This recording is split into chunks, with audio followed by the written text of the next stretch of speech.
Un corto realizado por niños y jóvenes en el plazo de un mes. Eso es Parterre, obra estrenada en Casicat por los participantes en un taller dirigido por Eddie Asenjo, en el que ellos mismos han abordado todos los procesos necesarios para el rodaje y postproducción de una película.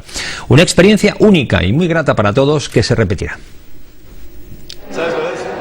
Tu película en un mes. El título del taller no puede ser más explícito. Dicho y hecho. 2 buenos maestros, 4 alumnos muy jóvenes dispuestos a absorber conocimientos como esponjas y a la tarea. Bueno, yo creo que a veces infravaloramos la capacidad que tiene la gente joven para hacer cosas que los adultos ni siquiera podemos soñar. Ellos tienen una limpieza, una manera de ver el mundo que todavía no está contaminada. Entonces, toda actividad creativa que se les proponga es alimentada automáticamente por ellos. Es decir, yo sobre el papel diseño una serie de actividades que luego crecen en sus manos. El resultado, Parterre, se ha podido ver en el Casicat con gran satisfacción de todos los integrantes del equipo. Es una historia, un clave de un poco de thriller negro, con toques de comedia, toques de drama incluso, en la que, bueno, 2 huérfanos se tienen que hacer valer y tienen que luchar contra los adultos, por decirlo así, para poder conservar su casa y su vida, que es un parterre que cuidan con mucho amor y con mucho mimo.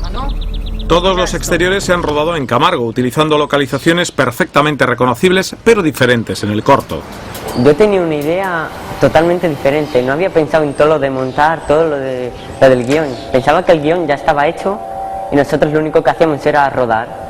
Pero no, es mejor hacer esto porque tienes muchos más pasos y aprendes muchos más. Me ha gustado mucho saber cómo se hace un guión literario y un guión técnico. Me gustaría dedicarme a eso, quizás, si se puede.